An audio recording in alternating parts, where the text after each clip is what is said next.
Put pause in all this. Woo! Put Scooter on the phone, you bird brain. What do you do, backflips? You jump up there in a silly suit? What do you do? You go BAM! I want you to play that. We're up. Oh, we're on. Oh, okay. We're just sitting here. Yeah, surprise.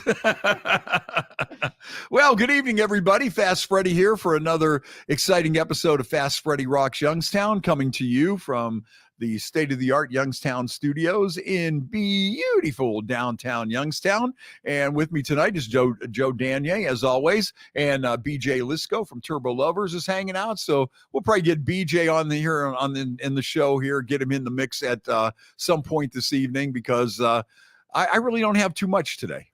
Well, Yeah. I have some mystery beers for you today. Oh, you have some mystery beers. Okay. Mystery beers. All Now, right. I'm down with mystery beers. These are unlabeled, private collection, Okay. homebrew beers. Okay. So all right. You want to try some? Yeah, You we'll might give have it to a get one. try. Yeah. All right. Let me pour some up. And you know what we got to do when we do our beer tasting? The next one, we just have to do a blind taste test between Bud Light, Coors Light, Miller Light, and we'll just have them all out there and see if there's any real. Okay, these are made by somebody. These were made a private brew. Okay, this is private brew. This isn't like Nope. No name. craft brewery or anything like this. Years ago, I made my own beer. We did it on the radio, and they used to. The place was in Struthers. It still might be there. It was called the Tap House. Okay. Yeah. I know where that is. And the Tap House was way, way before their time with this beer making.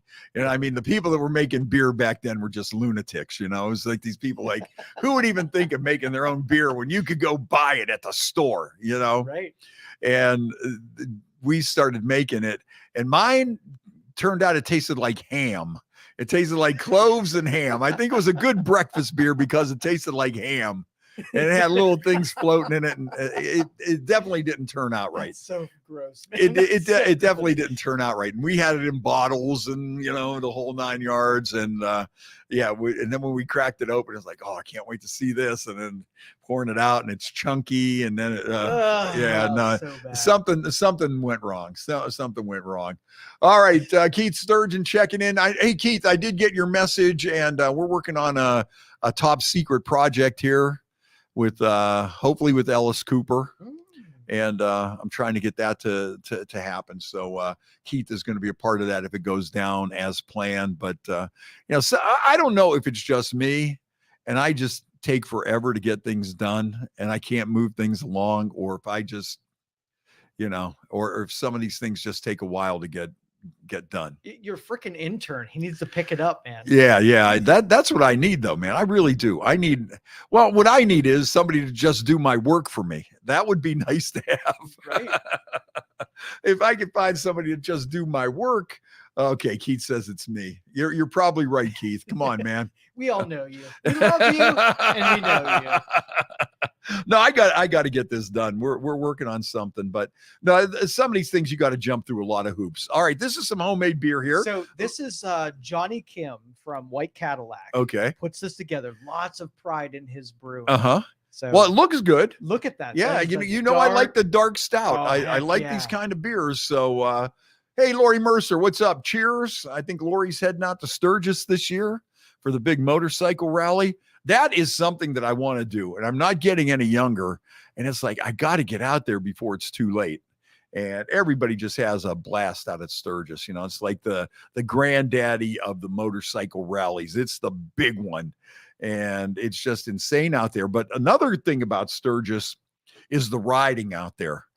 Because you're riding through like Wyoming, I believe, and it's in North Dakota, South Dakota. You're driving, you ride out to Mount Rushmore and places like that. The riding out west is really awesome. And then the parties are just incredibly crazy.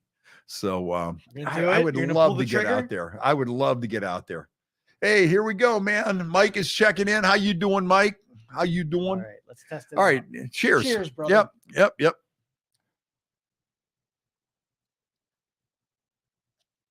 Yeah, that's decent. That's real good. Yeah, I'll tell you what. If you would have said that was just something that some guy was making at home, I'd said, yeah, no, that's really good. Heck yeah. He's onto something there. Yeah. Very tasty. Very tasty. Now, I was talking to a few people today that are anti-craft beer. It's like they want their Miller Lite. They want their Miller High Life. Give me my Coors. Yeah. Give me that Coors Light and I'm good to go. And I don't want all that bitter shit there. Hey, Barb Fox, how are you? Good to hear from Barb checking in. So I don't know if this is the same. I'm going to pour this just in case. Okay. Well, if it isn't different, then we'll still drink it anyways. Right. This isn't gonna go to waste. This is good for homemade. I would have never guessed it was homemade. It's really good.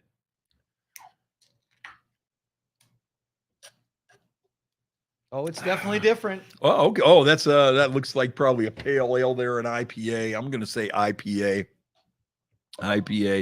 So my buddy Jaybird checking in today, and Jaybird, they went out riding today, man. They put 150 miles on the bikes today. 70 degrees out. Yeah, how about this? How about this weather, man? They went out to Foxburg. Have you ever been out to Foxburg? You got to go out there one day. It's over like on the other side of Clarion. It's on the Allegheny River. It's in the mountains. You go out through Grove City and Emilton and out that direction. And it's like a little resort. They have a hotel, and then they have like a higher end restaurant. And then they have a big deck that just overlooks the river and the mountains. And then they have like a pizza shop and a winery there. And it's really cool too, because you just come riding around there. And the next thing you know, there's this in the middle of nowhere, just this little resort sitting there on the river. How cool. And it is really good. I keep telling Casey Malone, I said, you got to get out here and do a story on this, because this is very cool. And maybe one of these days she'll take my advice on that. She's really reluctant to hang out with you anymore. I don't know what's going on there. She's got an image to uphold. Back in the old radio days, she didn't really care. And, she was, wallowing around in the same gutter as everybody else. But now she's got a little bit of respectability to her. Some brand that she's afraid that we rode. But you know what? Her TV show has an amazing following. I mean, sometimes I'll go out places if I was on the show, and it's amazing on how many people will talk to me about the show. Like, oh, hey, you were on the Casey Malone show, weren't you? Or they'll ask me a question about something. I really don't know what they were talking about at first, right. And I'm sure you get that. You might have said something on the radio and somebody comes up to you and they're like, hey, blah, blah, blah, blah, blah, out of sequence or out of context or whatever. And it takes you a second.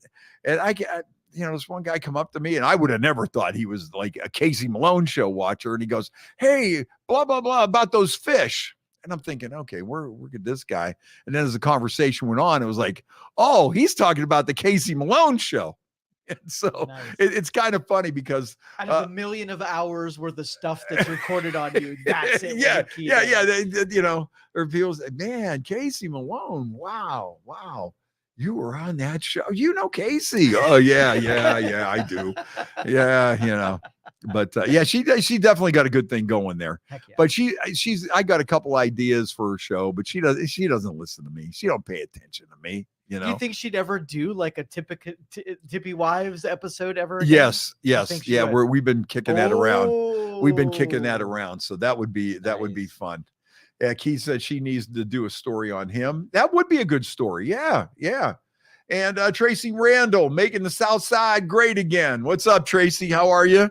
Tracy is going to be running for office here, so good luck for her. Good luck to her, for her, whatever it is. So, hey, also a sad week. We lost our buddy AC McCullough this week. And AC was just a radio icon in Youngstown for 52 years. 52 years. All the changes that guy has been through. And it's not like he was on a classic rock station or a talk station or something like that where you can age because, the music's older, or, if you're on talk radio and you're older, you're more distinguished or whatever, however you want to say that. But, for him to be on a top 40 radio station for 52 years, think about how he started in 1970. So think about how the music has evolved from 1970 to what he was playing when he started to what he is playing now. And he still fit the format for being as old as he was and for being like a top 40 hits, the latest music type station. The guy was able to pull it off. And I think that's really something. Yeah, a lot of us grew up when we were kids listening to that as we woke up to go to school in the morning. It's right. Amazing. He was like our dad, Yeah. And I remember when AC first started and when he was doing weekends at WHOT. And before he was doing that, he was working part-time as a security guard at the Bilo grocery store on Midlothian Boulevard in Youngstown, right in that same plaza where the apartment was and everything, right there on the corner of Zedeker and Midlothian. And I remember we would go in there and everybody be like, hey, you know who that is? That's that guy from Hot 101. Yeah, get out of here. No, that's him. Really. And it's crazy. Where the radio station is located now, you can actually see that place from the studio. I just always thought that was kind of crazy. But for him to be around that long is amazing. And I was always trying to get him on the podcast too, and he was like, yeah, I'll be on one of these days, blah, blah, blah, and nothing ever came of it. But I'm really bummed out about that now because I think he would have been a great guest, So much history in that season. Oh, yeah. But, he was kind of a laid back guy too. I mean, some people you get in the radio business are a little more laid back and, not everybody's like me and, will pull down your pants at a bike night or something with a bottle of Jack in your head. Nope. I don't see dumping water on women at the wet t-shirt contest and Dirty Harry's in Daytona. That's another thing I'm bummed out about, man. Daytona bike rallies coming up here and I can't go. That's a bummer. Yes, it is. That's a real bummer. So, but it is what it is. Well, let's move on with some beer tasting here. There we go. That's the stout, and it's very good. It's very good. Yeah. Ready? Let's do it. Cheers. You said this is probably a Pilsner? Or an IPA, I'm going to say. Oh, we should do the Ukrainian toast. Do you know the Ukrainian toast? Okay. All right. So I'll go Budmo and you go, hey. And I'll go Bujmo and you go, hey. And I go Bujmo and you go, hey. And then we drink. All right. You ready? Bujmo. Hey. Bujmo. Hey. Come on. You got to get a little more. Yeah. Come on, man. All right. Here you go. Yeah. All right. You ready? Yeah. Bujmo. Hey. Bujmo. Hey. Bujmo. Hey.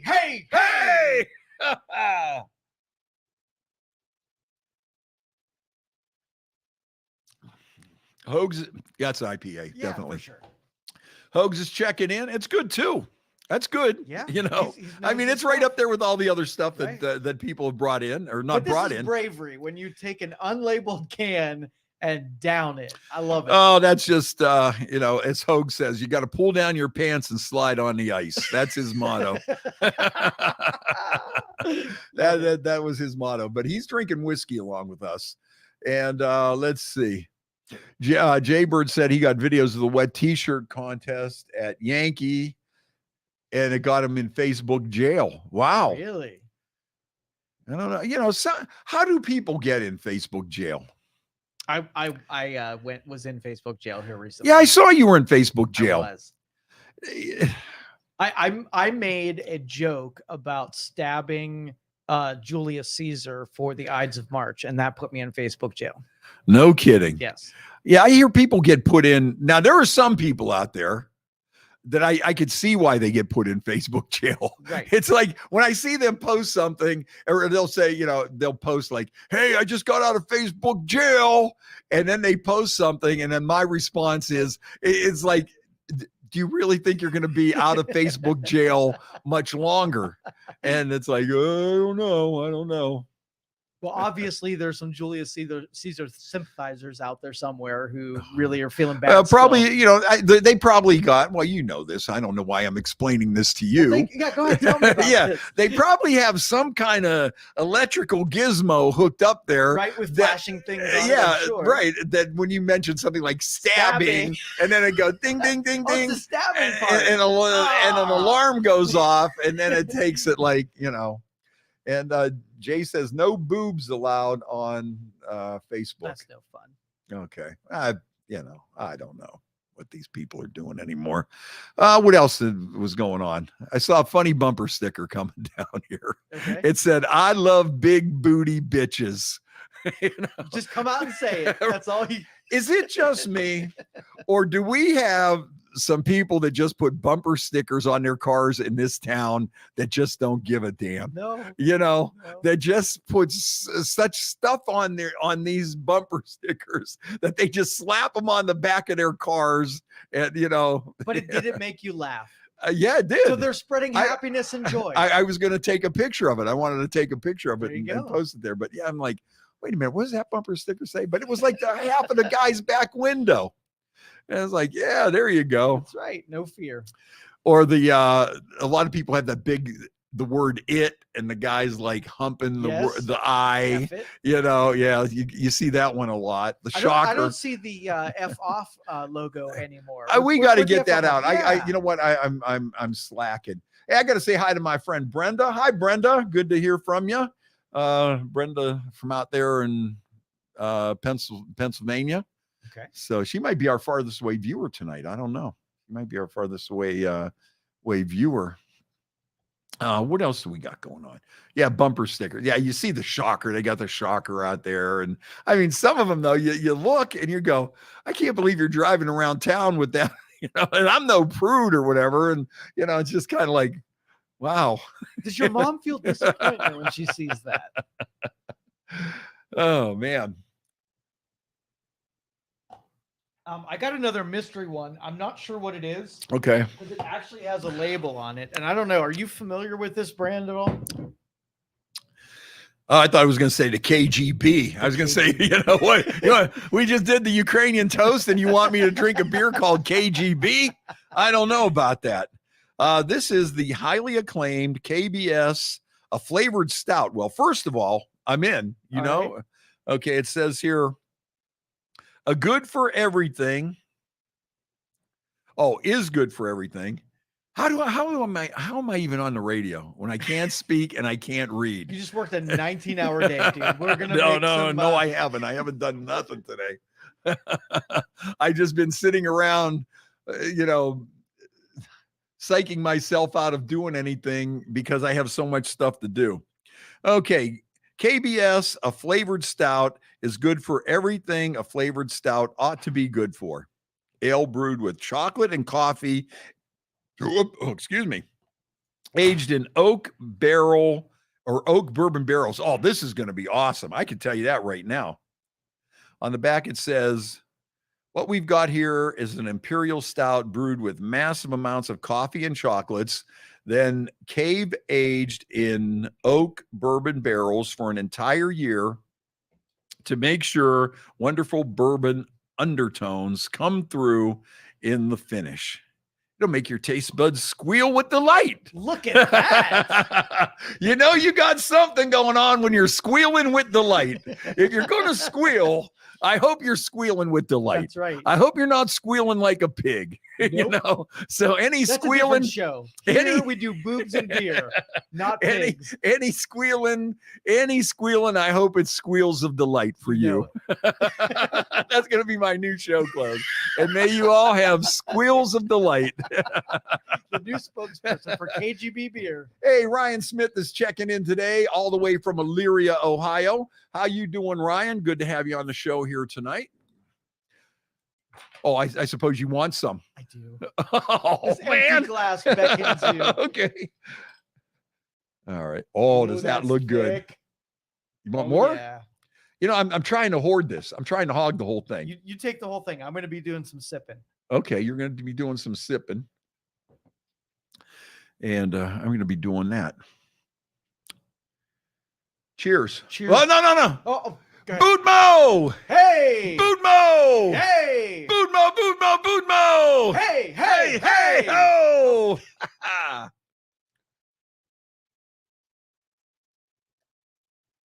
Whoa, that's different. That's good. Oh, yeah, that's a good one. I have a feeling that's going to be strong, too. This was bottled on October 27th of 2019. Wow. Doesn't say what the alcohol is in it. Like I've said on previous shows, that's how I go into those places that have those craft brews. I just look at the alcohol percent. Give me the strongest one you got in there. And then they just bring you this little tiny glass, like in a brandy snifter or whatever they call it. And you drink 2 of those and you're sitting there and you're going, woo, I'm feeling that. Heck yeah, that you burns a little. Yeah, no, this is good. That's tasty. Yeah, that really is. Now I'm just tasting the chocolate in it. Yeah. That's some good stuff there. Yeah, we might have to change the name of this show to Beer Talk. Everything we do has to revolve around drinking beer. You successfully invented a show where you come in and you drink beer. Yeah. That's genius, Yeah. man. What am I going to do tonight? Genius. I don't have a guest right now, although we're going to get BJ on in a little bit too, Okay. because I got a few musical things we're going to talk about, and I'm sure he'll do a good job on that. He knows what he's talking about with that stuff, and I really don't all that much. What else is going on? East Palestine, what a mess, huh? Whew. Crazy For a little town like that, and all of a sudden it's like the hub of international news. And it's like the story just gets crazier and crazier every day, and the press and then Trump and the White House and this guy and that guy, and it's insane. It's really insane. The most shocking thing was that over like 1,500 train derailments happen across the United States every year, and you never hear anything about them. But this one makes national news. I know. Yeah, all of a sudden it was just like one of those. Well, you know what I think it was when they burned those chemicals off and that mushroom cloud looking thing. Yeah. Because then I actually heard people on the radio and on Fox News and this is kind of like Chernobyl. I'm like, well, listen, I know these people are bad, but it's not Chernobyl. I mean, believe me, it's not. I can tell you that. But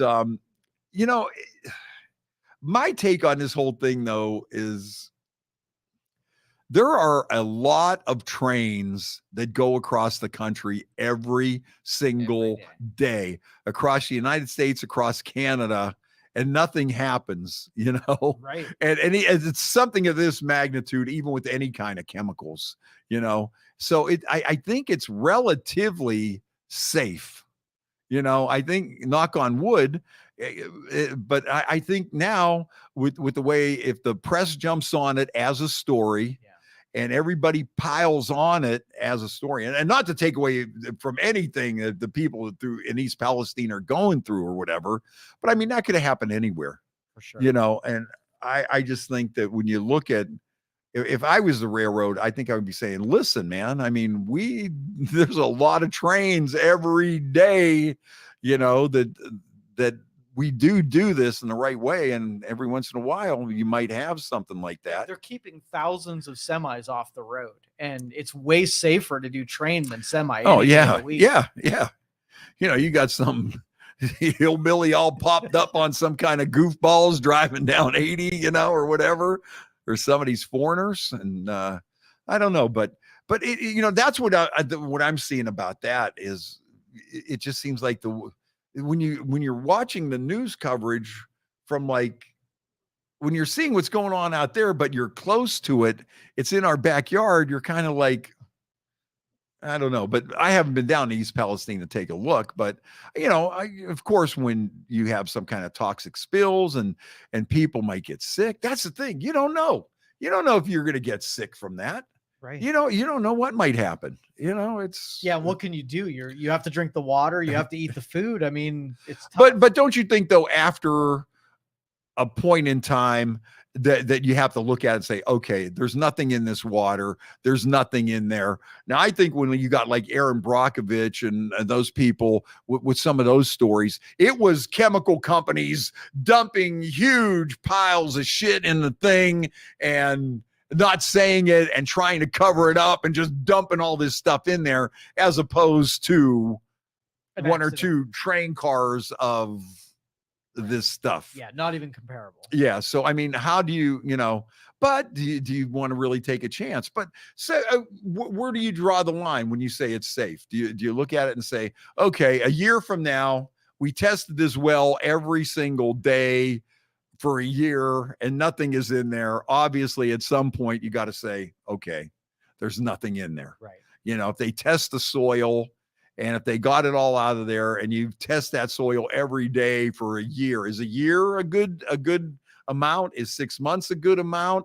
If they're not reading all these chemicals in there, or is there a certain amount of hysteria that goes along with it? Or, did you get exposed to enough of it, at that moment?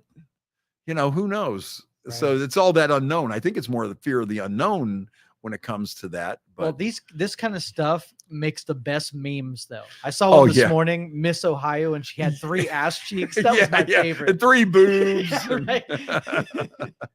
right. One of my favorites is out there and said something like, one train wreck in Ohio, and everybody on Facebook is an expert on railroads. Right. Yep.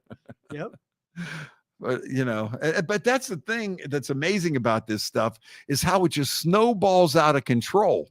Yeah. Then you just start getting false information and conspiracy theories, and people that don't know what they're talking about say something, and everybody and their brother jumps on and accepts that as truth.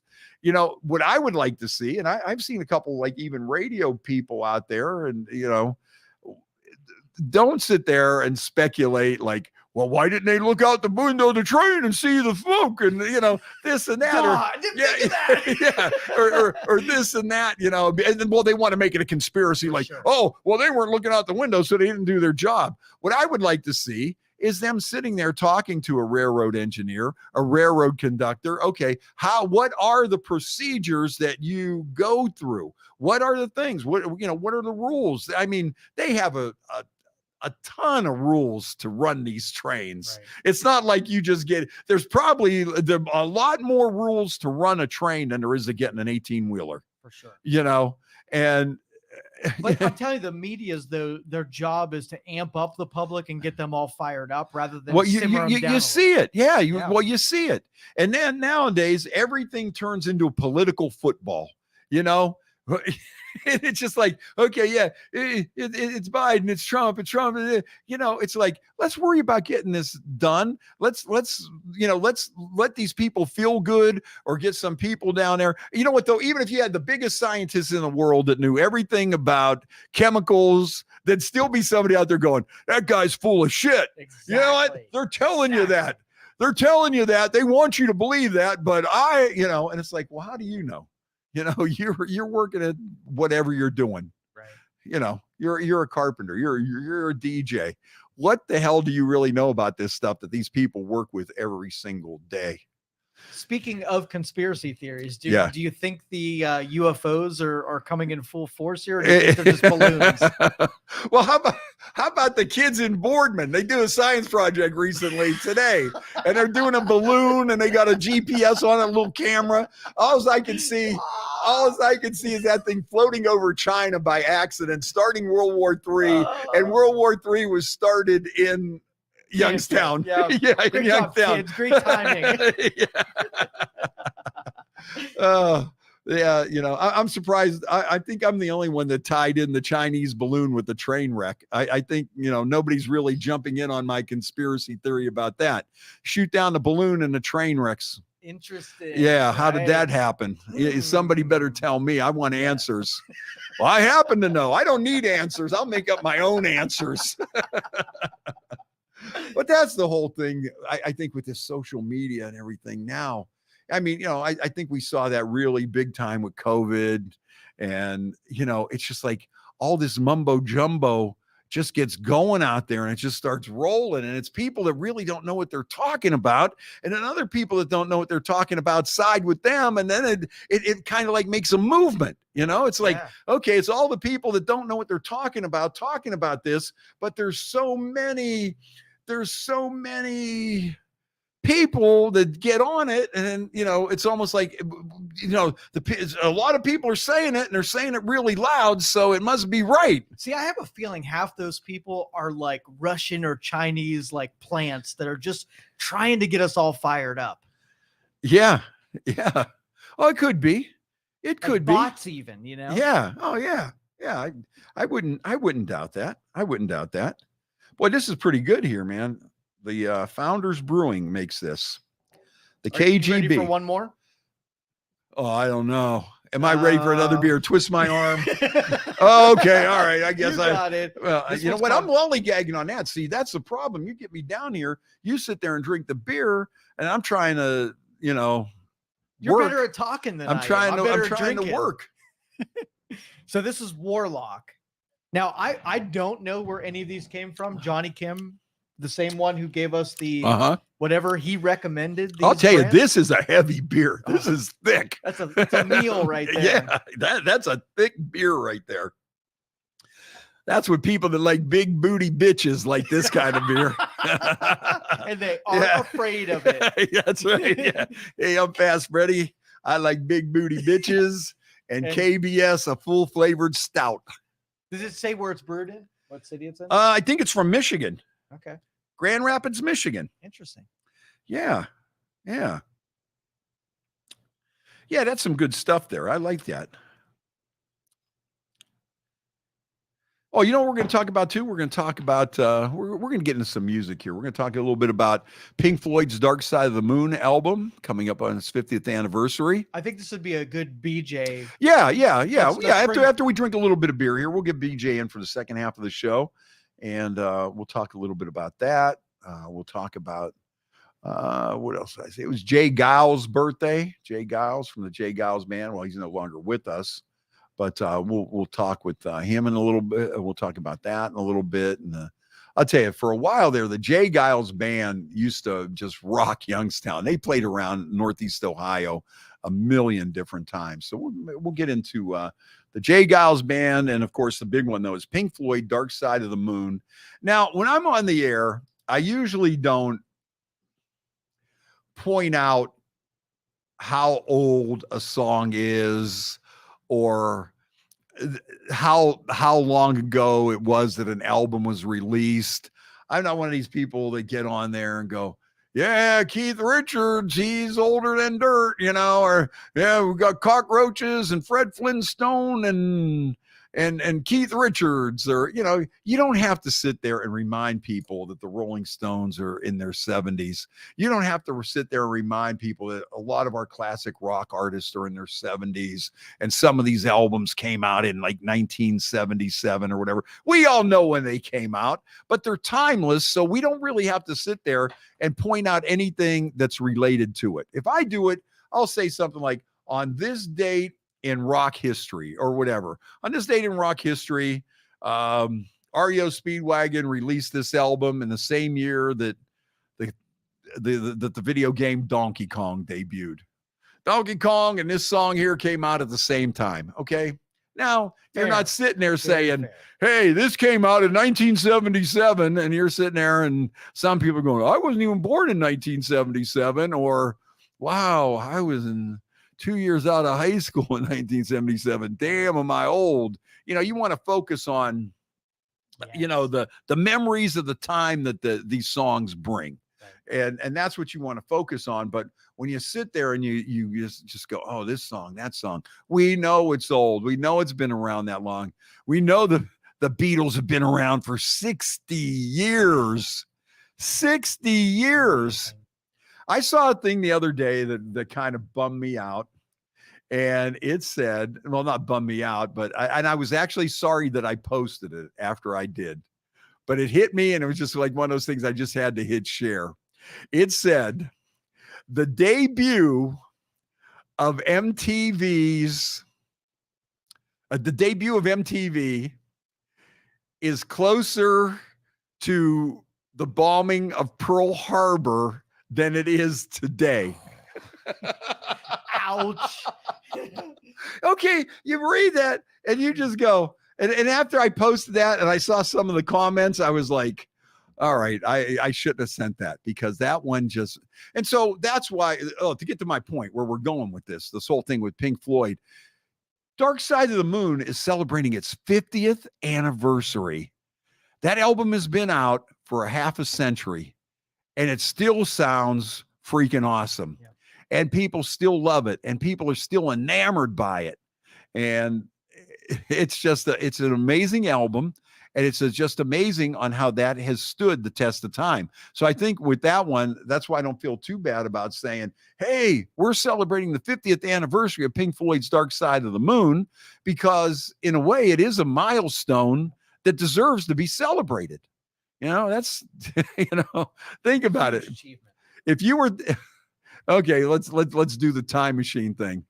If you were celebrating something in 1970 that was around for 50 years, you would be celebrating something from 1920. Holy crap.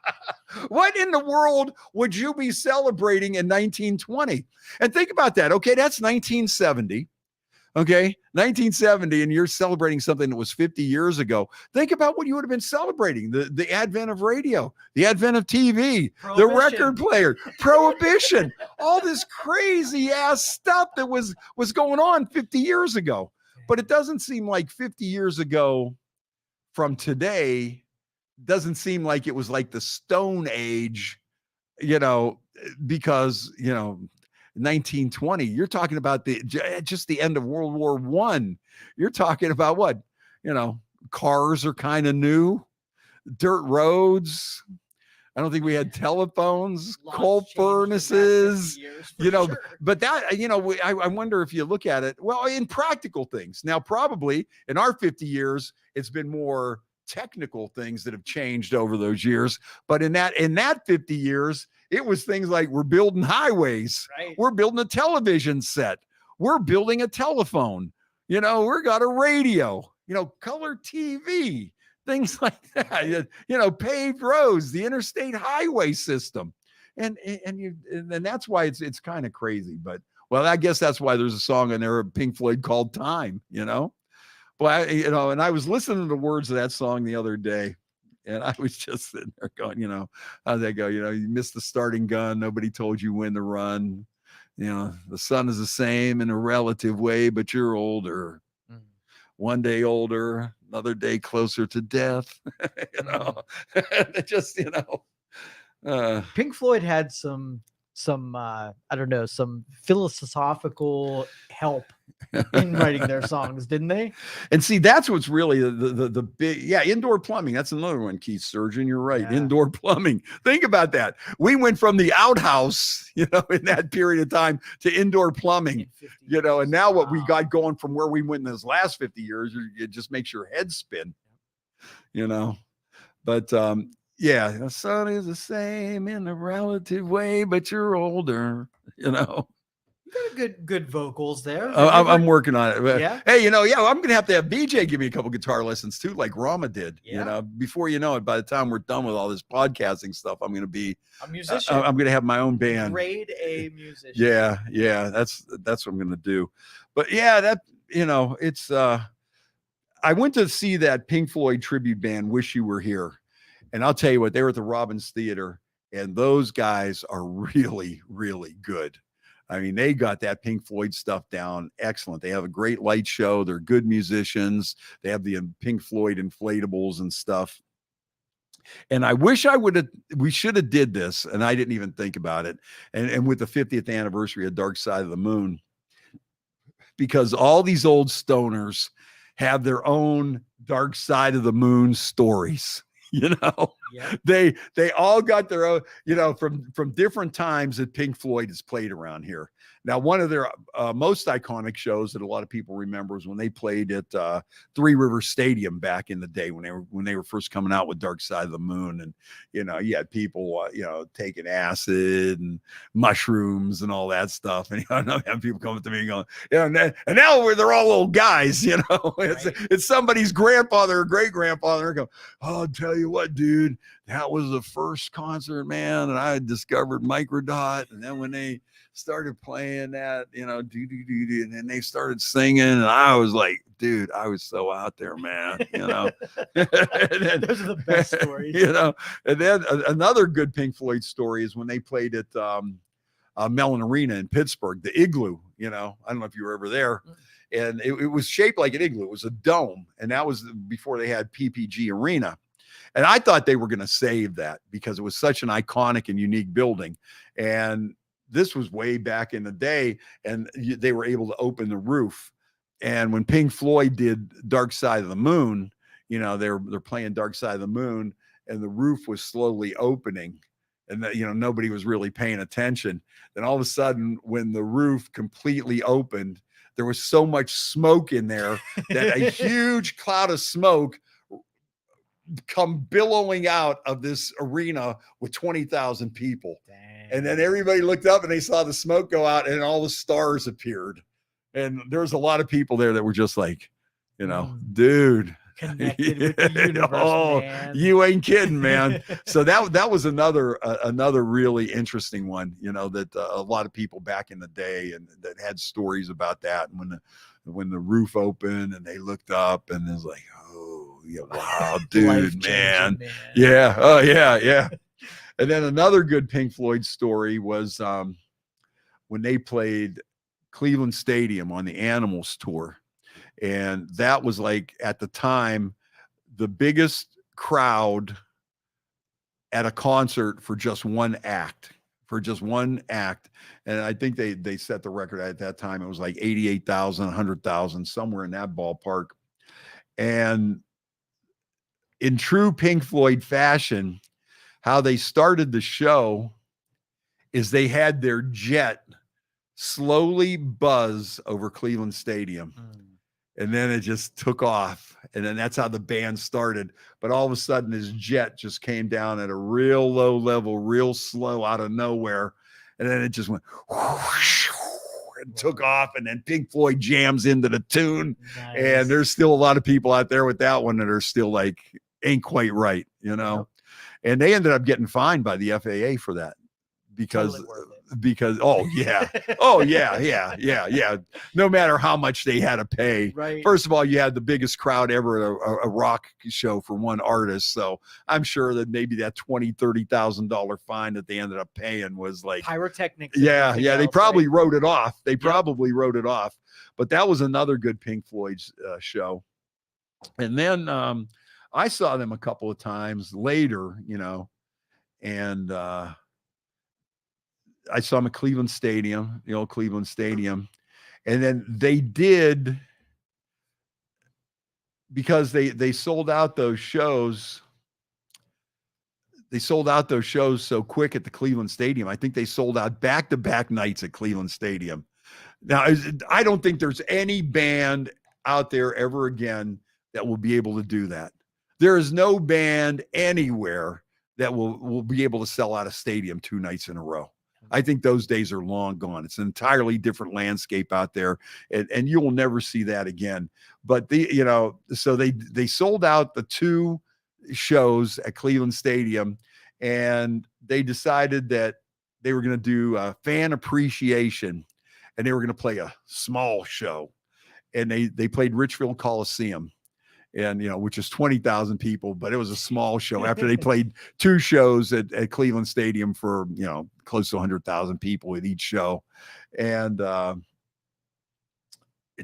was really good. But the only thing, I had a terrible Pink Floyd experience at that, because at one point I was roaming around, And I'm just walking around and going to different places in the arena, because Richfield Coliseum, that was one thing about there. You could walk around and stuff, and if you were lucky enough, you can get down a little closer. Or now the way they have the arena, the walkway is outside, so if you're not in that section, you're not getting in the even peek at what was going on.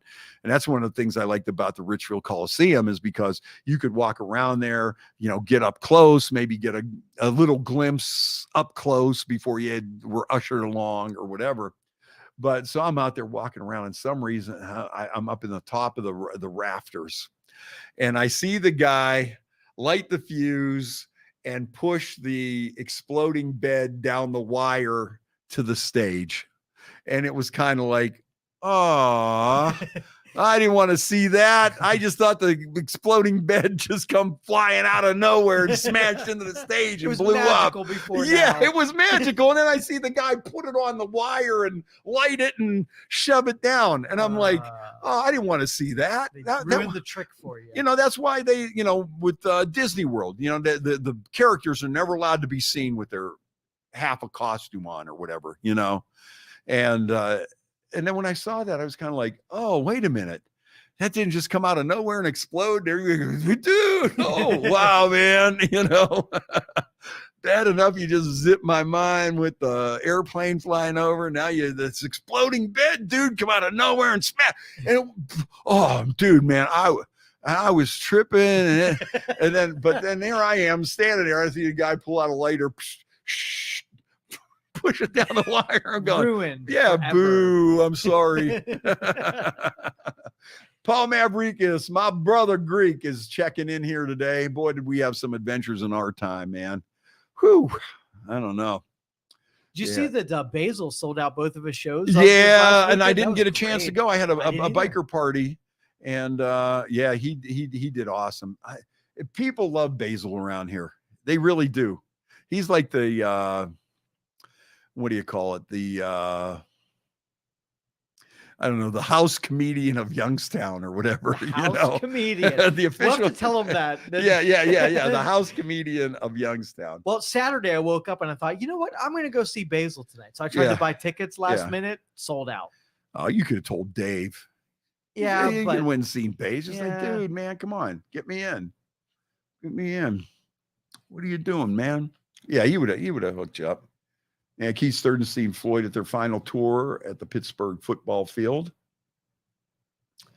But Dark Side of the Moon, man, that's something else. And that is, when you look at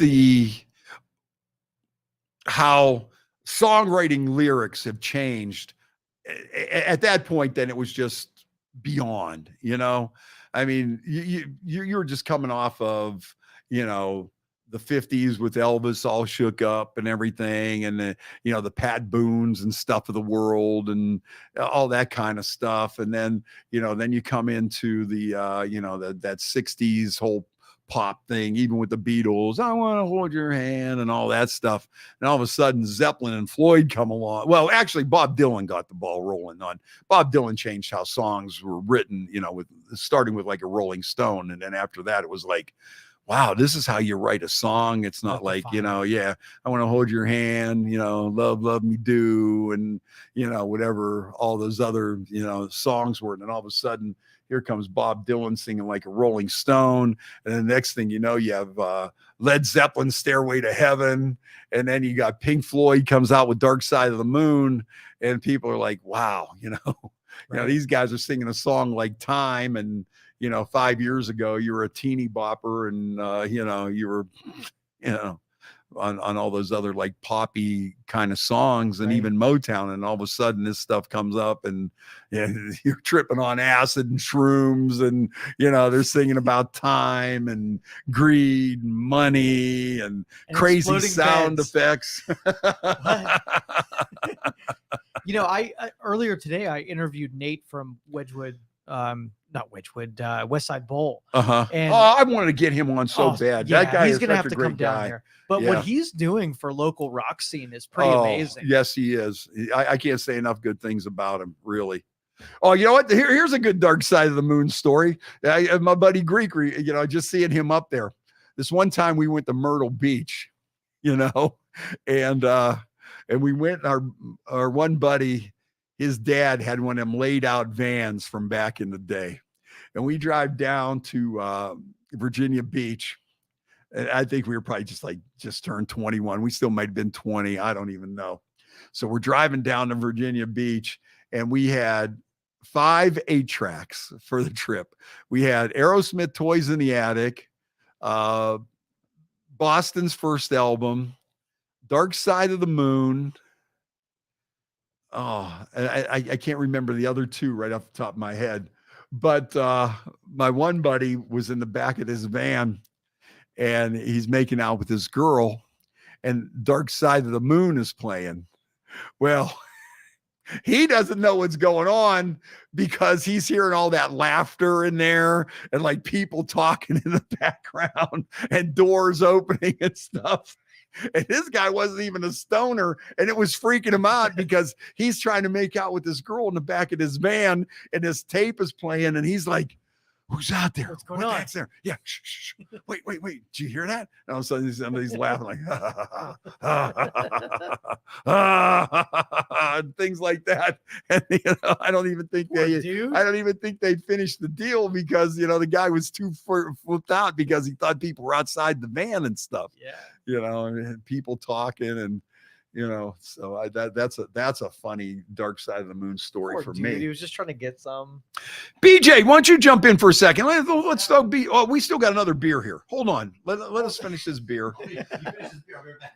Okay. Yeah, you come right back. Don't go too far. Yeah, we got to finish the beer tasting then. This is a highly structured show. We can't Deviate at all. Yeah. Just Yeah. Yeah, we got to follow the format. Calling. Yeah.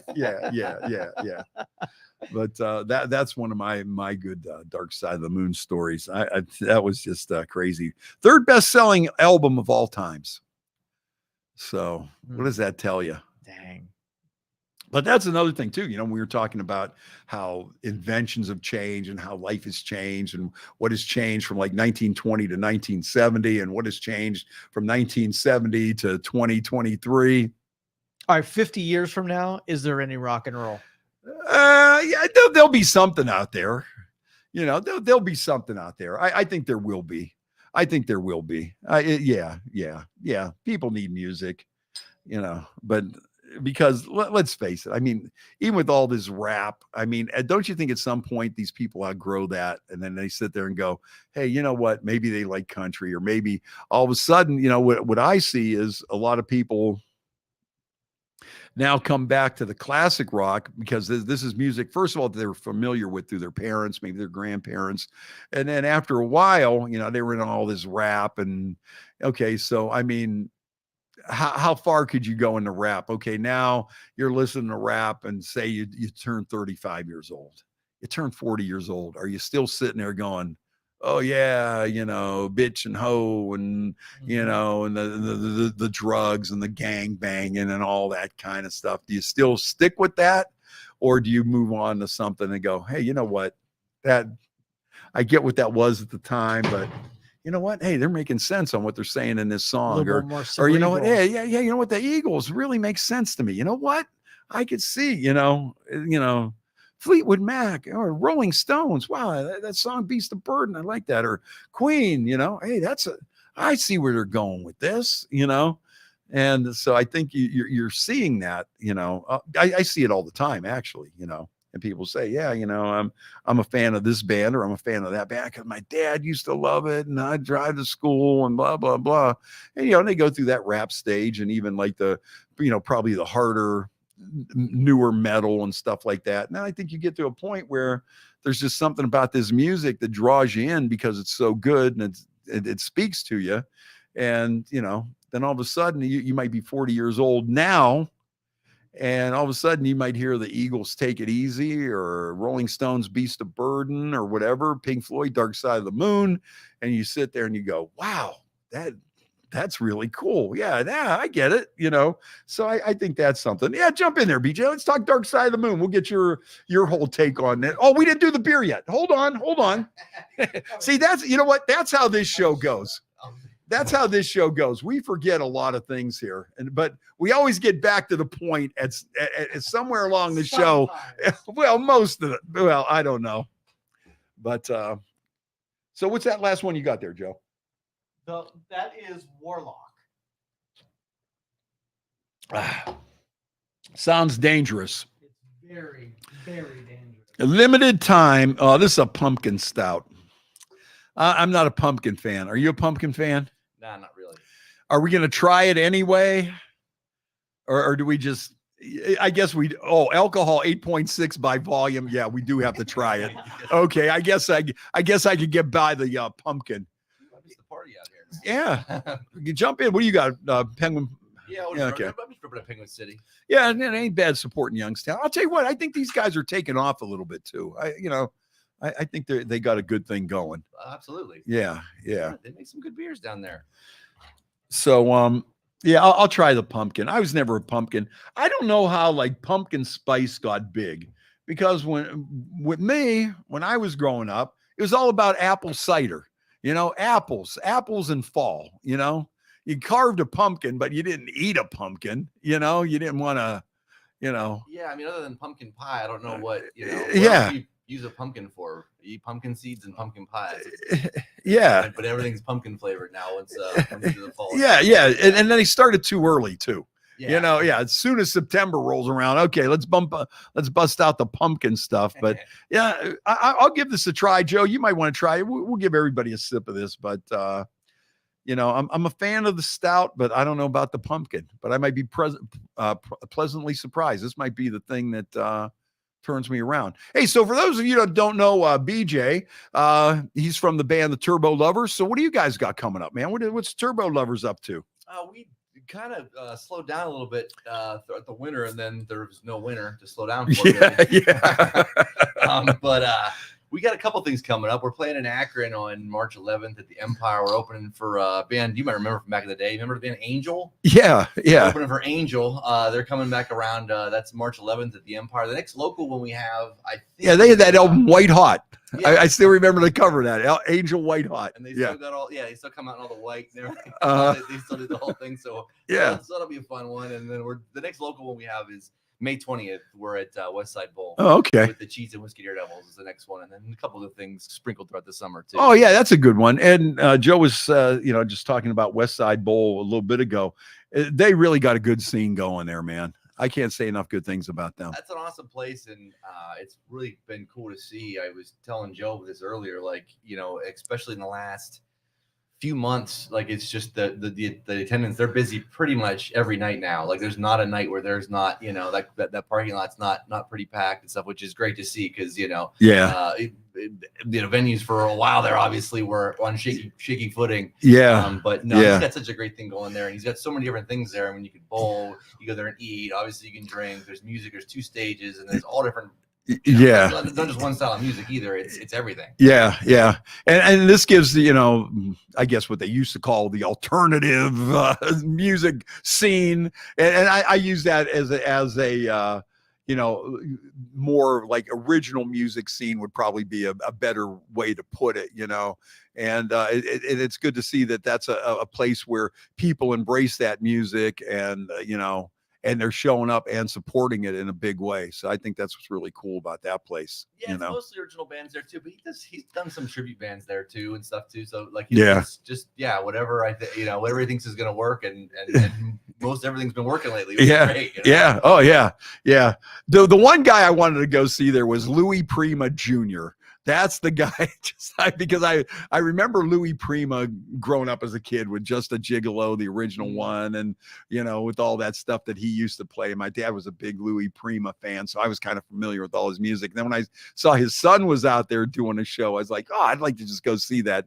And then I think they got Red Wanting Blue coming up there pretty soon, if I'm not mistaken. On the I think that's part of their 5th anniversary is coming up here. I think that's part of that. Oh, that'd be good.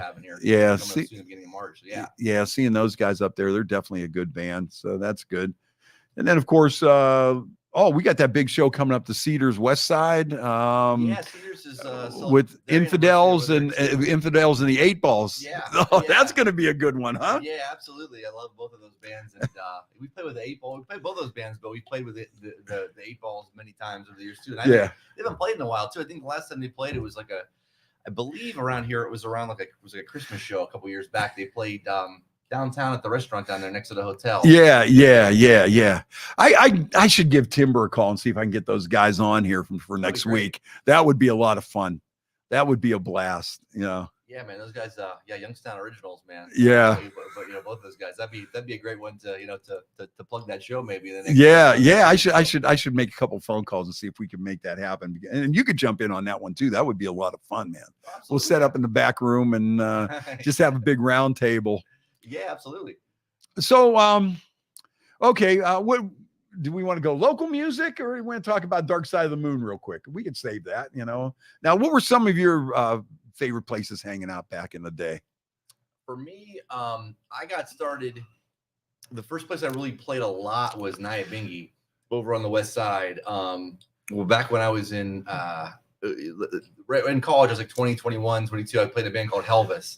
Yeah, I remember. And so, we played there. We played there pretty often. So that was definitely sort of the hangout. And then when Nyabingi went away, it kind of became a sort of a combination between Cedars, Cedars downtown, obviously, that was always in the mix. Right. And we started doing a lot of shows at the Royal Oaks. Yeah. So I mean, so for a while there wasn't a lot of places to play for a long time. I mean, there was occasionally a place would pop up downtown, like Barley's was down there, and the Plaza Cafe. It was the same building, whatever, but different owners and stuff. But But yeah, so I pretty much went from Nyabingi to right to debauchery at the Oaks. Right. Yeah, that's one place though. You don't see a lot about the Nyabingi. You should write something about the Nyabingi or something, because you never really see like old advertisements. You never see any old flyers. And I just remember some they used to have some really cool bands there and just crazy stuff like David Allen Coe, or they had Ron Jeremy there one time. And I remember Train played there one time. Yeah, Train played there. Marvelous 3 played there. That's Butch Walker now, is a huge producer. Oh gosh, there was just a I mean, it was kind of like West Side Bowl, and there was just the music, the aspect of it as far as sort of the diversity of what he had rolling through there. Yeah, that's one thing I'm always looking to try to find. Now, was he the same guy that owned the Nyabingi in West Virginia? Yes. Okay, Bobby Lane always used to talk about from the Weed Hawks. So those two guys were tight. So that's the same guy, and I think he still got some kind of club in Morgantown, doesn't he? Well, no. So the guy that owned the Nyabingi, Greg Barrett, I'm not sure totally what he's up to. I know he was doing a lot of like stuff with like bike parks and that, but when he was here, and I think he's still involved in a lot of that too. But no, he's not. He doesn't own a club okay. Anymore. So, okay. When he we let the Nyabingi kind of close down, or he kind of just shut it down.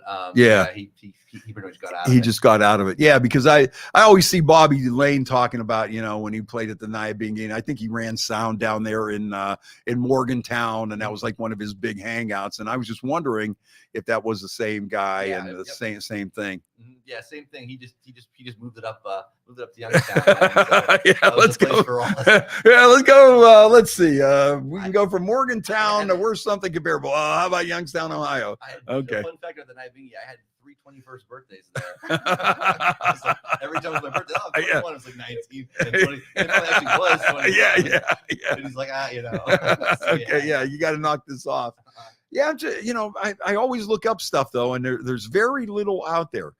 Cedars, you see some flyers and things like that around, or some videos from the bands that played there. But it's like, there's just this like mysterious little thing about the Nyabingi where you don't see a lot of advertisements or flyers. I feel like it happened with the Nyabingi. Like it was in a weird spot. Like I see some stuff out there, but you're right, it's not as much. And I think like a lot of that stuff, like MySpace was really big then. But like, I think everybody, I don't know, they upload all that stuff to MySpace, and now nobody goes. Yeah. Like all that stuff was just sort of lost in the ether there somewhere. It's still out there, I'm sure, but yeah, you're right. There's not like really like, I'm surprised there's not a Facebook group or something that posts whatever. And occasionally you'll see stuff pop up on other Youngstown music videos. Yeah, yeah. There's not one sort of dedicated to that. Yeah, I'm kinda yeah, surprised about yeah. that. And there's got to be like some hardcore folks out there that were there, that's my main hang, and that could really just talk about, yeah, this band, that band. Oh, I remember when this guy,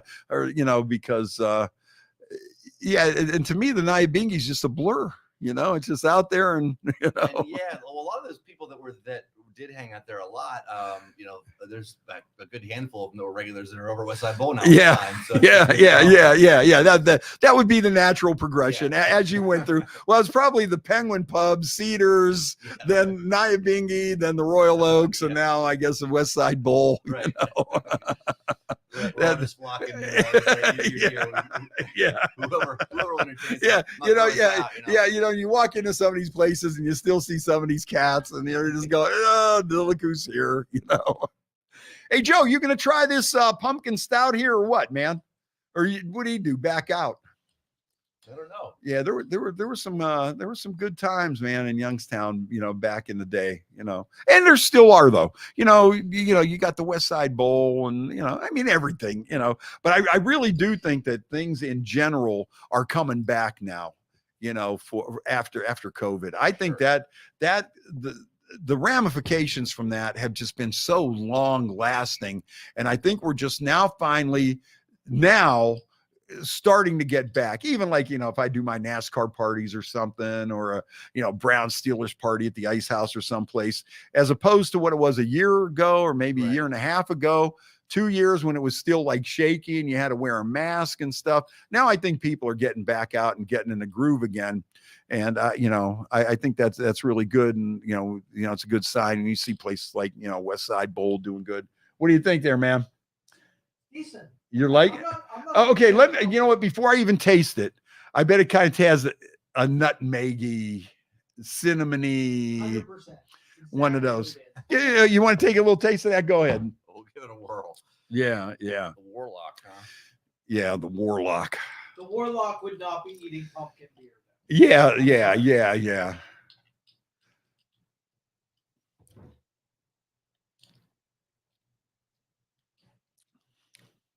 It tastes like it's like a cookie. Yeah. I like nutmeg or It's like a ginger snap. Yeah. A little bit of ginger in there. Yeah, that's what I thought. Yeah, it's okay. It's all right. It's okay. Any of those ones like that, like the pumpkin ones, is like the real flavored ones. Yeah. One of them, and then it's not like a beer you drink a whole Yeah, no. This is when you're sitting there and going, hey, you know what? I'll give that a try. Southern Tier Brewing Company, Lakewood, New York. They don't have a big story like that other one. But like I say, the thing that I would look at that is 8.6, and then I would say, you know what? That seems like the one for me. So how about you? What's your take on Dark Side of the Moon? You got any Dark Side of the Moon story, or as music critic, music writer? Pink Floyd was one of those bands that I never got into. Like, it was not and I, nothing against Pink Floyd, whatever, but there's just one that went over my head. The one thing I did see recently about Pink Floyd, did you see all the people getting angry over they put out a logo for like the 50th anniversary of it? And speaking of more outrage, where there was a it's the rainbow from the album, and they thought they were putting out like LGBT. People are so stupid. I just want to say this. I don't know if Joe, the prism, the rainbow through the prism is the whole thing of the whole Pink Floyd Dark Side of the Moon, and when they come out with the new logo for the 50th anniversary, these people, that's it. I'm done with Pink Floyd.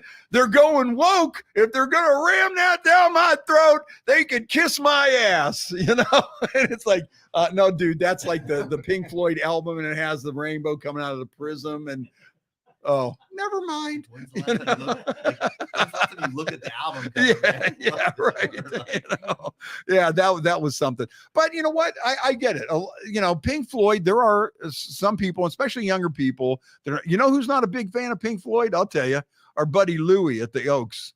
Yeah. Whenever I DJ at the Oaks, the strict rule is you could pull down your pants, you could do just about anything you want to do, but you do not play Pink Floyd. Louis loves Jethro Tull, though. He's a huge Jethro Tull fan, which is like, yeah. I mean, not that they're but it doesn't seem like it's that far off. It seems like if you really like Jethro Tull, that you wouldn't like hate Pink Floyd so much. Yeah, and him and Johnny are both Yes fans too. Yes fans, They love Yes, but you don't like Pink Floyd. How do you where do you draw that line? I started with AC/DC, and so everything was kind of an offshoot of that. So I probably started like heavier and harder then. So when Pink Floyd came around, it wasn't that I minded. I just never really got it. Yeah. The classic rock bands like. Okay. And then, like you say, it depends on where you get in at. Okay. So if you started out with, AC/DC, then, and you're going to go in that direction. It's understandable. Yeah. And you know what? And that's one thing with me. To me, everybody likes what you want to like. You know what? I don't care if you like the Backstreet Boys. I don't care what you like. If it makes you happy, listen to it all day. You know what I mean? Right. Who am I to tell you what you should like or what makes you happy? I don't care. You don't like it. It is pretty crazy, though. I mean, you're talking 50 years of Pink Floyd or, Dark Side of the Moon. I mean, AC/DC's been around for almost 50 years now, I believe. Yeah. Like they're coming up, I think. So there's a lot of those, bands that have been around that long where you're like, man, I can't believe that Back in Black's over 40 years old now already. Yeah, well, you know what? And I know from the radio standpoint, we are going to be doing that more, getting back to some of that old school stuff of, playing the whole album. We're going to play Dark Side of the Moon in its entirety. Before that used to be a staple, on album rock stations back in the day. But a little known fact is now with ASCAP and BMI and some of the licensing rules, you're not allowed to do that anymore. You're actually not even allowed to play, I think, 3 cuts from the same album in the same hour on the radio because of the licensing. Wow. It's some kind of crazy licensing rule because I think the thought behind that is so people go out and buy the album or whatever. But yeah, I mean, and I think it's like you can only play 2 songs back to back. And like, say, if you do a block party weekend where you're playing 3 songs, you got to play 2 from one album and 1 from another album.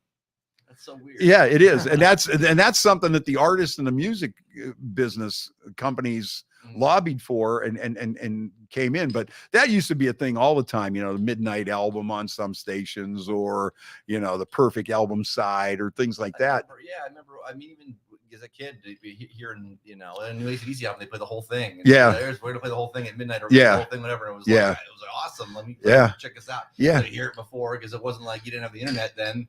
There was no leaks before. So it's like, if you wanted to hear anything earlier, or on the day even it came out ever. Yeah. Yeah. And for us, that's why, for us to play Dark Side of the Moon in its entirety, we had to get legal permission from the band's management to do that, and wild. But then, they seem pretty fired up about it. And I think a lot of these bands are going to do more of that, Well, Van Halen's first album celebrated an anniversary this past week or a couple weeks ago too. And that would have been another good one to play in its entirety. I think if you get some of those, the Who's Next, or some of these albums that are, just so iconic and not many clunkers or no clunkers, Back in Black, I mean, you could play Black and Back in Black every day in its entirety and nobody would complain, but or Zeppelin 4, any Zeppelin album you could probably do it with. So hopefully we're going to get back to that and see more of this if we you can get the clearance. But you brought up AC/DC. This week was also the anniversary of the death of Bon Scott, February 19th, and I got 2 good Bon Scott stories. One, I was at that World Series of Rock concert in Cleveland, and this was like an iconic concert in Northeast Ohio. And I know a lot of people that are my age that were there to this day. It's like, I can't believe this. It was really unbelievable. It was Thin Lizzy, Scorpions, AC/DC with Bon Scott, Journey at their absolute peak, Aerosmith at their absolute lowest, breaking up, and Ted Nugent at his double live gonzo wildest. And it was the first gig that the Scorpions ever played in the United States. They just came from Germany. Next thing you know, they get on this bill, and there they are in Cleveland Stadium, 80,000 plus people. And that's the first gig they play in America. Wow. And then that was Phil Lynotte's last gig, because he passed away not too long after that. Bon Scott, that was also his, one of his final gigs. And they were so good too, and yeah, that band was they were just a beast. Yeah.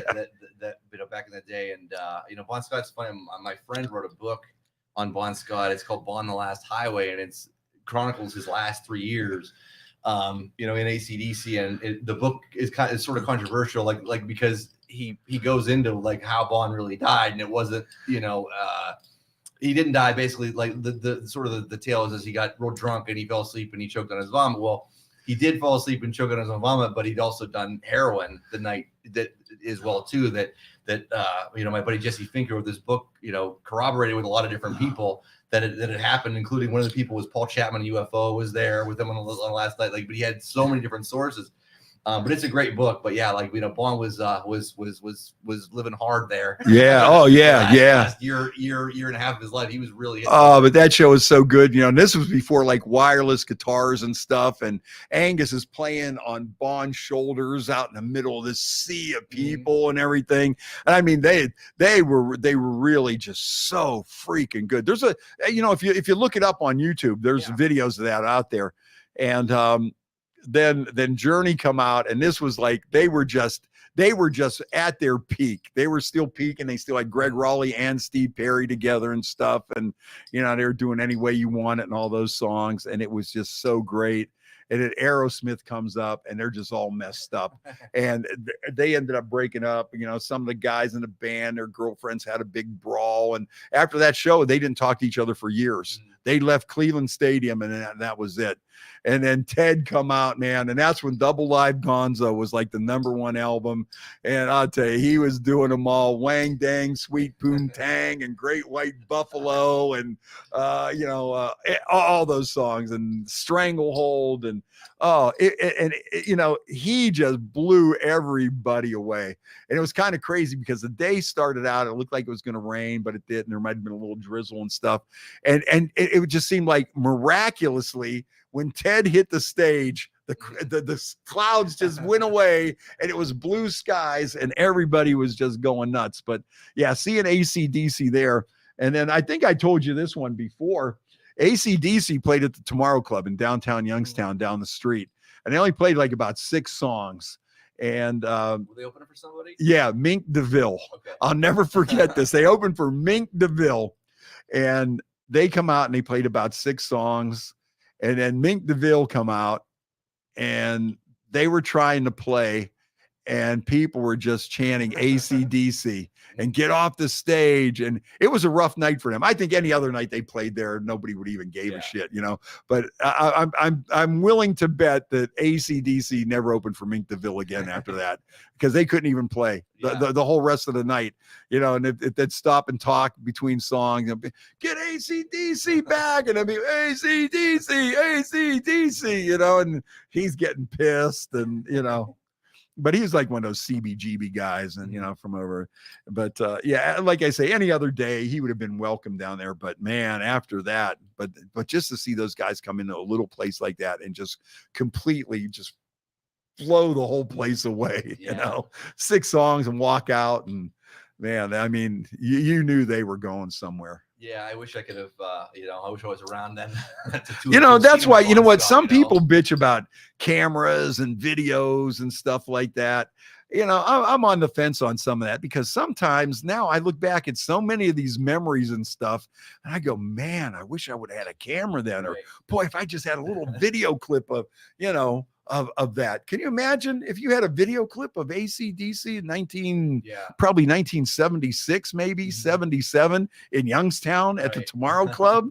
It's just like when Kiss played there. I still see, every once in a while somebody will come across a picture they took with some kind of a Kodak camera or something of Kiss, like at the Tomorrow Club, with just a Kiss sign, and them guys like kind of in their makeup, and but it doesn't kind of look like it does now, and you look at that and you go, man, to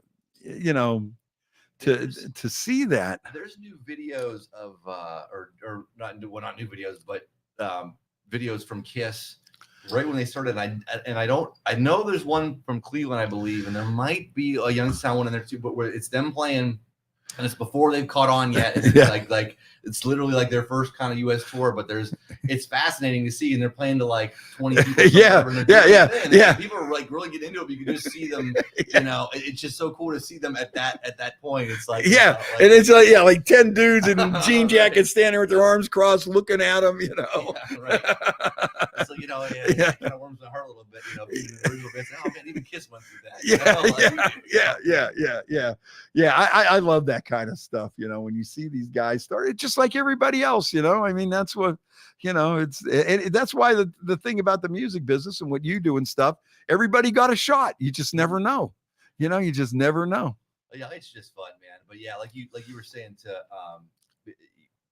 I go down YouTube rabbit holes all the time with various stuff, and it's like you just find it's just cool to see this little live footage of stuff. And sometimes I'll get on a Kiss bender with that, or an AC/DC bender. I went on an Eddie Money bender. I did a Survivor one, and Jimmy Jameson recently, because he passed away a handful of years ago. But it's like man, but yeah, it's cool that stuff's out there.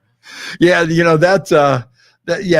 well, obviously now you're finding out why I never get my work done. Now you're finding out why, like in 7-8 hours, I get like 3 hours of work done. And then, and that's one of the reasons. YouTube and the internet kills me. And now I'm like, I'm addicted to just those little 30-second videos, and I could just go through those. Yes, yeah, and they, you know what, they got those edited so good, and I don't know, on my phone, some of the stuff these are shows I never watched, but they look pretty good. Like Justified seems like it's a really good show that comes up on my phone all the time. Tulsa with Sylvester Stallone, that looks like a really good show. Breaking Bad, I've never seen Breaking Bad, but I see little clips on there. Boardwalk Empire is another one that these clips come up, man. I'm watching these shows, and it's like, not that I have anything against TV. I'm not like one of these I just don't have time to sit down and and do that. I'm out somewhere, or I work the night shift. That's my problem too, man. I'm just been so used to starting work at like 3 o'clock. Well, my whole 12 noon to midnight thing. I'm not even going to get into that right now, but it all makes sense when you think about it. I think there's a lot of people that would, let's see here. What does Jaybird say? If we had the technology, then, okay. The concerts and bands we would have caught in Youngstown alone. Oh yeah. Yeah. I would just love to see, some of them clips from back in the day. I mean, the bands that I saw at the Tomorrow Club, Judas Priest and Journey and Pat Benatar and Todd Rundgren and Bebop Deluxe. And did you see Eddie Money coming up back in the day? Oh yeah. Eddie was I love Eddie Money, and I got to interview him a handful of times over the years. It was always hilarious and stuff too. And I'm just what a personality. But yeah, I'm sure back in the day it was the same way. Oh yeah. Don't you love Eddie Money? How could you not love that guy? He's just like a goofball, but he's a lovable goofball. When he had that stroke and OD'd and stuff. That it never really. I don't think he ever really recovered 100% from that. But he was a nut, man. I saw him do a show. He did one here, and you might have been there too. He did one at the Warren Amphitheater, and it was kind of still in the day, and it was like not, it wasn't special. It was like, I saw him a year later at the House of Blues in Cleveland, and you could tell he was, he was jazzed up a little bit. Like, it was one of the best shows I've ever seen in my life. He was just so on it. His band was on it. It was like, it was incredible. It was like, but yeah, once he, I know they said he was sober. Like, yeah. Before he went out there, but he was great. It's just a good guy. It just, like I say though, he's always a nut, and he'd always, whenever he'd play around here, he'd always say hi to me and Smoking Bill. And he would always say hi, and he'd always say, yeah, I used to date a girl from Youngstown. She might be here tonight. I don't know. But probably, though, I got to tell you, one of the best broadcasts, or one of my most memorable broadcasts that I ever did, is when Eddie Money played at Stamp Auditorium. And that's when Kid Leo just got off the air and started working for Columbia Records. And so he was taking Eddie around all over the place and everything. And we did this, I did my show backstage from Stamp Auditorium, and there was maybe about 20 people in there. And it was me and Eddie Money and Kid Leo just sitting at this table, and everybody was just gathered around us, and people are just like smoking cigarettes and stuff. And, it was like the closest that I ever came to like the glory days of WMMS. It was Friday afternoon, and Kid Leo's just going to town, and the Money Man's just saying all his crazy stuff. And we're talking about the Browns and everything. And I'll tell you what, people, that was one. It's like, boy, if somebody would have even had a camera, I'll tell you what, if somebody had a 5-minute video clip of that, to this day, I would be like, wow. But some people say, hey, they're talking there. What are you, stand back and enjoy the moment and soak it in or whatever. I'm sitting there going, nah, bullshit, man. I wish I had a video of that. I'd watch it all the time. But Eddie Money was just like a down-to-earth type guy, and like I say, you could tell he was a little goofy from the stroke. He never recovered. I interviewed him a handful of times, and what was always fascinating to me about Eddie Money was he remembered you every time. He remembered he's beat you, and he would immediately go to we talked about golf, or he would tell you what you talked about the last time if you went, and it was like, I was like, how do you remember this? You got to do hundreds of interviews, you're doing interviews all the time. He was one of those guys that could he could remember you. Yeah, and I'm sure you've interviewed people that didn't even remember you. You even talked to them before. Right. You could probably ask them the same questions, and like, okay, well, and they haven't a clue. Well, because their life, they just go about that in their day, so some people. So who are some of the other people that you enjoyed interviewing, or, who are some really good interviews? Or Oh man. I got to interview, thousands of, whether it was musicians or comedians. I think my favorite interviews were comics, like stand-up comics. I've seen you at stand-up comedy shows and stuff around too, but yeah, I love talking to comics, man. Doug Stanhope was amazing to talk to. Lisa Lampanelli was hilarious. Oh, that had to be funny. Every time Jim Florentine's always a great guy. He comes around. Oh yeah. A number of times. Off the top of my head, I mean, Bill Maher was really a nice guy to talk to. He was a really fascinating interview, and just talking about comedy and stuff was great. But there's been a lot on the music side of things. I mean, Gene Simmons was super respectful and very entertaining to talk to, as well, and then just anybody else that I really, if I really liked the band, it was just a pleasure to be able to interview them and stuff. Whether it was, the guys from Anthrax, or whether it was, but just anybody along those lines. Yeah, people could say what they want about Gene Simmons. I think he's one of the coolest guys out there. When we had him years ago, we had this promotion where you could win lunch with Kiss. And so it was him and Paul.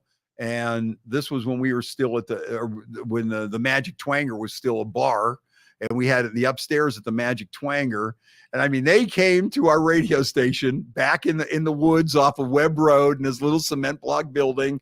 And of course they're in there, and Gene's grabbing Casey Malone's ass, and every woman had come by, and he's groping them all and everything, so, and they, they come out, and they hung out with all the winners and everything.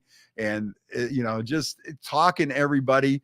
And then at the end, there was a bunch of people that knew that they were there and they were outside. They went out there and talked to every single person, signed everything, took pictures with every single person.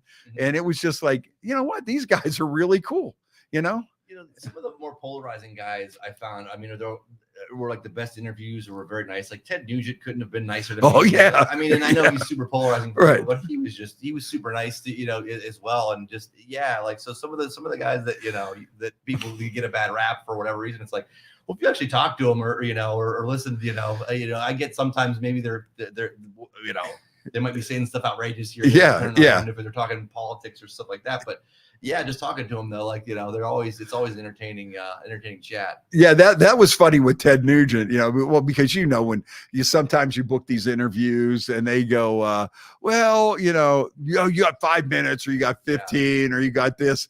I remember with Ted Nugent, it would be like they would tell you, well, Ted wants at least 20 minutes to start. If you're not going to talk to him for at least 20 minutes. And I remember we had Ted at the grand opening of Gander Mountain when it opened. And I'll tell you what, he just went off. I mean, and then he jumped up. He's all decked out in camo. And then he goes out in the parking lot and he jumps into the bed of this big jacked up 4x4. And he starts going off on, about guns and stuff. I got to admit, I was standing there. I was patting myself going, I better go in there and get a fucking gun. What am I doing here? But then on the other hand, there's probably a video out there somewhere. I know I posted it one time, but I haven't been able to see it on there or whatever. But he started talking about the history of rock and roll in Detroit. Mm-hmm. And it was so good and so fascinating. It was amazing. And I was sitting there thinking to myself, Ted, why don't you just stick to talking to this stuff, man?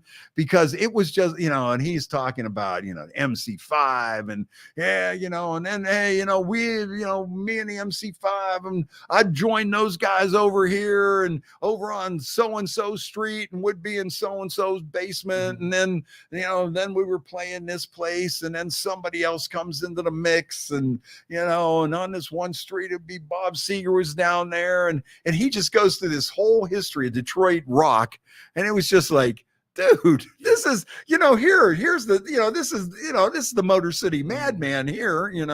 Yeah, I mean he's definitely a historian of Detroit as well, but it's just a rock and roll. Oh yeah, the origins of it in general, man. And he is so articulate. That's another thing though, is sometimes if you don't if you agree with them or disagree with them, the way he talks, to me, that has a lot to do with it too. I was never a fan of Rush Limbaugh, but sometimes if you would listen to the way that these guys present themselves and the way that they communicate and stuff, you got to look at that and go, you know what though, this guy, there's something to him. There's some people that are just entertaining to listen to. Yeah, they're just good at it. But Ted Nugent is absolutely one of them. Yep. Well, listen, I think we're about time to wrap things up here. I think it is. Well, listen, BJ, we'll get you back on since you're working down here with Joe. And boy, yeah, hopefully, I'm going to get in touch with Timber and maybe Pete Revere and stuff. And maybe if we could pull something off for next week, or even if you could help me out, sure.